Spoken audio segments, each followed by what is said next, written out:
హైదరాబాద్ మహానగరం ఎక్కడ చూసినా కూడా అందమైన అద్దాల మేడలు, 20 అంతస్తులు, 30 అంతస్తులు, 40 అంతస్తుల బిల్డింగ్లు చాలా పెద్ద ఎత్తున వచ్చినాయి. మరి ఆ బిల్డింగ్ ఏది కావాలన్నా, ఆ బిల్డింగ్ నిలబడాలన్నా, ఆ బిల్డింగ్లో చిన్న పని జరగాలన్నా కూడా మరి కంప్లీట్గా 3, 4, 5 అంతస్తుల వరకు కూడా తాళ్ళు కట్టుకొని గాల్లో వేలాడుతూ సెంట్రింగ్ పనులు చేస్తున్నటువంటి మీ అందరికీ కూడా హృదయపూర్వకంగా పేరు పేరున నమస్కారాలు తెలియజేస్తా ఉన్నా. ఎందుకంటే కనబడేటటువంటి అద్దాల మేడలు మా సెంట్రింగ్ కాంట్రాక్టర్లు, కార్మికులు లేకపోతే ఆ అద్దాల మేడలు లేవన్న విషయం చాలా వాస్తవమని ఈ సందర్భంగా తెలియజేస్తా ఉన్నాం. మరి మనం లేనప్పుడు ఆ బిల్డింగే కాదంటే ఆ బిల్డింగ్ కోసం, ఆ పనుల కోసం జరిగేటటువంటి అగ్రిమెంట్లో కూడా మన పేరు ఉండాలని నేను బలంగా నమ్ముతా ఉన్నా. మేస్త్రితో ఏదైతే అగ్రిమెంట్ చేసుకున్నప్పుడు ఒక ప్లంబర్ కావచ్చు, ఒక ఎలక్ట్రీషియన్ కావచ్చు, ఒక ఫ్లోర్ ఎస్టోల్ కావచ్చు, ఒక పిఓపి ఎస్టోల్ కావచ్చు, మరి వాళ్ళందరి పేర్లు పెట్టుకొని అగ్రిమెంట్ చేస్తున్నారు. కానీ మన సెంట్రింగ్ వాళ్ళ పేరు పెట్టి మాత్రం అగ్రిమెంట్లు చేస్తలేదు.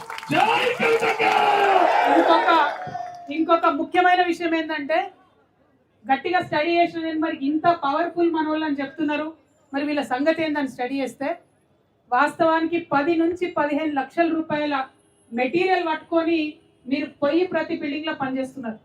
మామూలుగా 2 లక్షల రూపాయల వర్క్ ఉన్నా కానీ 6 నుంచి 7 లక్షల రూపాయల మెటీరియల్ మీరు అక్కడ డంప్ చేస్తేనే మీరు ఆ 2 లక్షల రూపాయల వర్క్ చేసే పరిస్థితి ఉన్నది. కానీ వాళ్ళకి జరుగుతున్నది ఏంటి? ఆ 2 లక్షల రూపాయల వర్క్ కోసం మీరు ఆడికి పోతే కనీసం మీ మెటీరియల్కి ఎక్కడ కూడా సెక్యూరిటీ లేనటువంటి పరిస్థితి ఉన్నది. దాచిపెట్టుకోవడానికి కనీసం ఒక రూమో, ఒక లాకర్ ఇచ్చేటటువంటి పరిస్థితి లేదు. అన్నిటికన్నా దారుణం ఇక ఈ గుంపు మేస్త్రి వచ్చినప్పటి నుంచి మొత్తం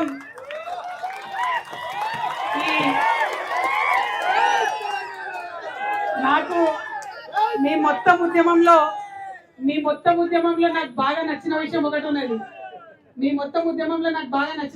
ఉన్నది. మేస్త్రి హటావ్, సెంట్రింగ్ బచావ్ అంటున్నారు. అట్లనే నేనేమంటా అంటే గుంపు మేస్త్రి హటావ్, తెలంగాణ బచావ్ అంటున్నారు.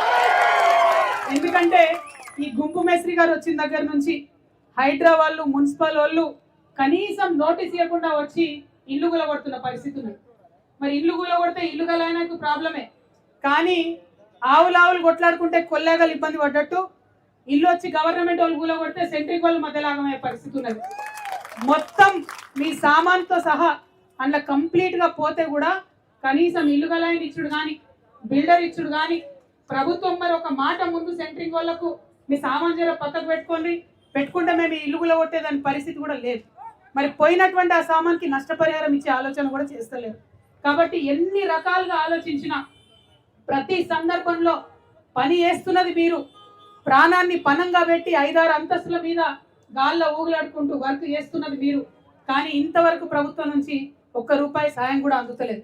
చాలా దారుణమైన పరిస్థితి ఉన్నది. అందుకే ఇవాళ నేను గుంపు మేస్త్రి గారిని, రాష్ట్ర ముఖ్యమంత్రి గారిని డిమాండ్ చేస్తా ఉన్నా. ఇంత పెద్ద రంగం ఇది, 86 చోట్ల నుంచి ఉన్నటువంటి జిహెచ్ఎంసీలో ఉన్న సెంట్రింగ్ అందరూ కూడా కాంట్రాక్టర్లు, కార్మికులంతా కూడా వాళ్ళు ఇక్కడ కూర్చొని ఉన్నారు. దాదాపు 10 రోజులైంది పని బంద్ పెట్టినా కూడా నియత్తోని మీ దగ్గర పనిచేసేటటువంటి కూలీలను మీరు సాగుతున్నారు కదా. ఆ యొక్క మానవత్వానికి నేను చేతులెత్తి మొక్కుతా ఉన్నా. మరి మీరు చూపిస్తున్నటువంటి మానవత్వం ఖచ్చితంగా ప్రభుత్వం కూడా చూపించాల్సిందే. ప్రభుత్వాన్ని ఒకటే డిమాండ్ చేస్తా ఉన్నా నేను. 2 రోజుల వాళ్ళు కడుపు మార్చుకొని ఇక్కడ కూర్చున్నారు. ఇవాళ సాయంత్రం లోపల సెంట్రింగ్ యూనియన్ మొత్తం మీరు చర్చలకు పిలవండి, మీరు గుర్తించండి. చర్చలకు పిలిచి ముఖ్యమంత్రి పిలుస్తాడా, కార్మిక శాఖ మంత్రి పిలుస్తాడా, పిలిచి వాళ్ళు అడిగే డిమాండ్లు ఏంది అడగండి. ఏం గొంతమ్మ కోరికలు లేవు, చిన్న చిన్న విషయాలు అడుగుతున్నారు. ఏమడుగుతున్నారు? సెంట్రింగ్ ఒక దగ్గర మనం గుర్తుపట్టాలంటే బయట రాష్ట్రాలకి వెళ్ళి కార్మికులను తీసుకొని వస్తున్నాం.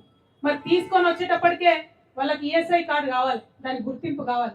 ఆ గుర్తింపు ఇవ్వడానికి ఇక్కడ ప్రభుత్వం 3-4 నెలలు ఇస్తే ఆ 3-4 నెలల లోపల వర్క్ అయిపోతుంది. ఆ వర్క్ అయిపోయే పరిస్థితి లేదన్న చిన్న ప్రమాదం జరిగితే ఆ వర్కులు వచ్చే లాభం మాట దేవుడరుగు, మొత్తం పైసలు వాళ్ళకి అప్పైపి ఏ బీఆర్ ఓరిస్తుంది వాళ్ళే పరిస్థితి ఉన్నది. మరి అట్లా చేయకుండా ఇమీడియట్గా బయట నుంచి వచ్చేటటువంటి కార్మికులకు ఈఎస్ఐ కార్డు ఇవ్వాలని అంటున్నారు. ఎందుకోసం ఈఎస్ఐ కార్డు అడుగుతున్నారు? నిజంగా కూడా ఎల్లని జీవితాలు. ఈ పని తప్ప ఇంకో పని రాదు కాబట్టి, ఈ పనులనే ఉంటున్నాం, ఈ పని నేర్చినాం కాబట్టి ఇదే పట్టుకునే ఉన్నాం. కానీ నిజానికి పెద్ద ప్రాఫిట్ అయితే వస్తలేదు. అయినా ఎందుకు చేసుకుంటూ ఇంకో 10 మందిని బతికిస్తున్నారు. మరి బతికించేటటువంటి సందర్భంలో మనకు వెళ్తలేదు, హాస్పిటల్కి పోవాలన్నా ఖర్చులు వెళ్తలేవు, కూలీలకు హాస్పిటల్ తీసుకుపోవాలన్నా వెళ్తలేదు, పెద్ద పెద్ద కార్పొరేట్ హాస్పిటల్ చూసే పరిస్థితి లేదు. కాబట్టి ఖచ్చితంగా ఈఎస్ఐ కార్డు ఉండాలి. మాకు ఈఎస్ఐ హాస్పిటల్లో వైద్యం ఉచితంగా జరగాలని చెప్పి అడుగుతున్నటువంటి డిమాండ్ ఉంది. అదేమి గొంతమ్మ కోరిక కాదు, అది మొదటి డిమాండ్గా పెట్టిండ్రు. దానికి ఖచ్చితంగా ప్రభుత్వం ఆమోదించాలని మీ తరఫున మీ చెల్లెగా నేను కోరుతా ఉన్నాను. అదేవిధంగా ఇంకొక మాట అన్నారు, మరి మేస్త్రీలు పోయి కంప్లీట్గా బేరం చేస్తున్నారు మీ తరఫున. ఒక్కొక్క స్క్వేర్ ఫీట్కి మేస్త్రి 150, 180 నుంచి ఇప్పుడు 250, 300 దాకా కూడా బేరం ఆడుకునే పరిస్థితి వచ్చింది.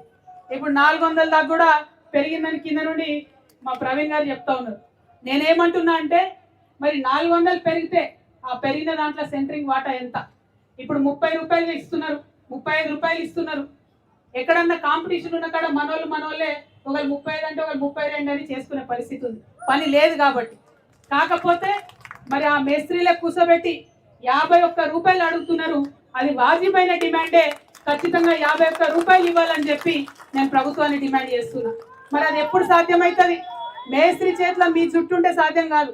ఎప్పుడు సాధ్యమవుతుంది? బిల్డర్ కావచ్చు, ఇల్లు గల ఆయన కావచ్చు, మిమ్మల్ని పిలుచుకొని మీతో మాట్లాడితే సాధ్యమవుతుంది. కాబట్టి అట్లా డైరెక్ట్గా మిమ్మల్ని పిలిచి 51 రూపీస్ పర్ ఎస్ఎఫ్టీ ఇవ్వాలనేటటువంటి డిమాండ్ని చేస్తూ ఉన్నాం. దాంతోపాటు ఇప్పుడు ఈఎస్ఐ కార్డు ఉన్నటువంటి వాళ్ళు ఏదన్నా ప్రమాదవశాత్తు మరణిస్తే 10 లక్షల రూపాయలు ఇస్తూ ఉన్నారు. దాన్ని 20 లక్షల రూపాయలకు పెంచాలనే మీ డిమాండ్ని సంపూర్ణంగా నేను మద్దతు ప్రకటిస్తున్నాను. ఇట్లా అనేకమైనటువంటి డిమాండ్లు ఉన్నాయి, అనేకమైనటువంటి అంశాలు ఉన్నాయి. కానీ ఈ అంశాలన్నీ కూడా, ఈ డిమాండ్స్ అన్నీ కూడా 12 అంశాలతో మీరు చేస్తున్నారు. అన్నీ కూడా న్యాయబద్ధంగా ఉన్నాయి, ఏది కూడా తీసేయడానికి లేదు.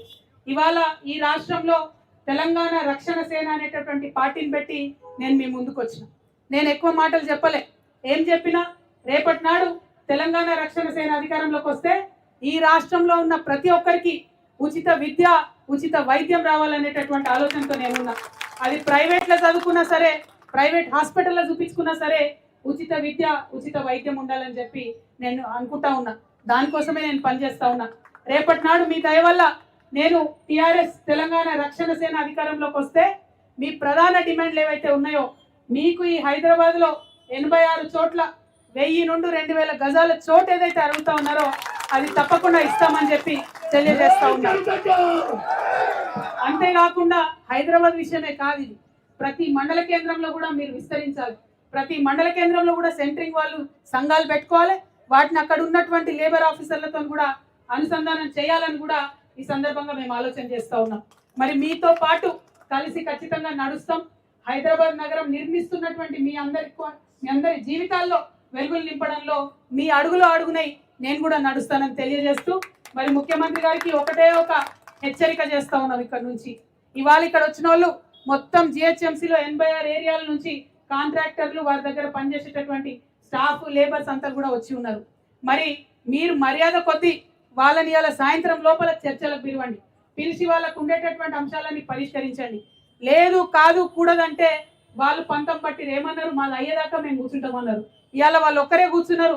మీకు 2 రోజుల సమయం ఇస్తున్నాం, చర్చలకు పిలవకపోతే వాళ్ళతో నేను కూడా ఇక్కడ వచ్చి కూర్చుంటా.